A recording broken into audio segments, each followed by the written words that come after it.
ko abacuruzi b'ubucuruzi kandi byose bigende neza. Ibice bitatu by'ubutumwa bwiza bwa Yesu Kristo bwanditswe na Matayo, hanyuma umurongo wa mbere n'umurongo wa kabiri. Reka dusome mu izina rya Yesu.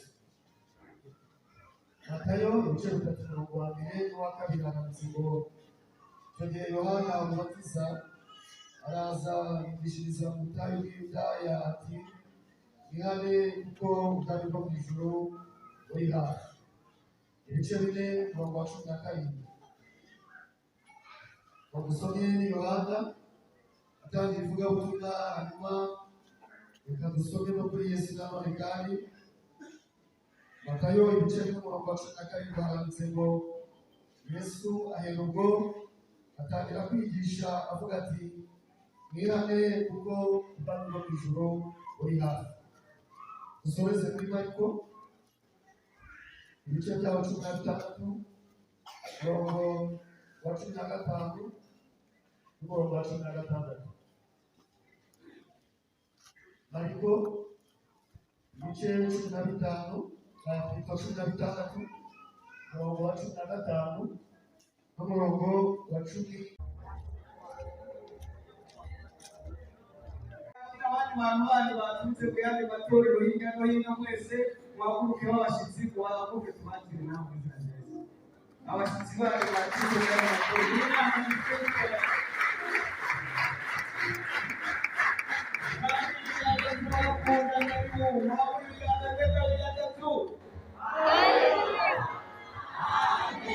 bari bamufisha bicaye mu kubwiriza muzunguka wewe mwaguruke rero tuwaberane izina ryose mwaguruke uyu munsi wo kunezerwa no kwishima mweka ari gatatu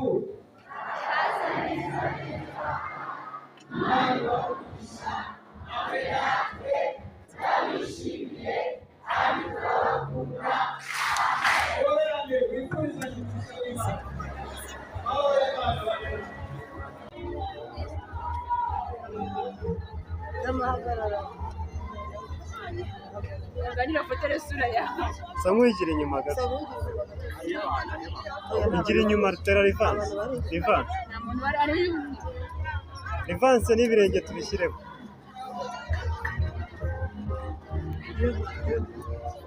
baje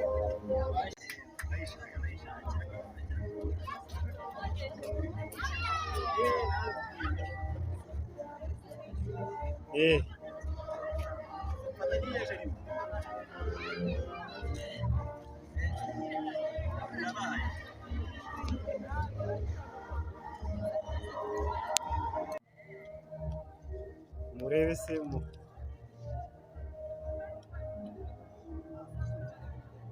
kanzi ndayifunge yikosha aboneka baza dufotora nanjye shiraho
Yaragiye agiye aje n'abamushyire cyangwa tuhereze umurongo ariko uretse gatoya zana amamagare gafotoza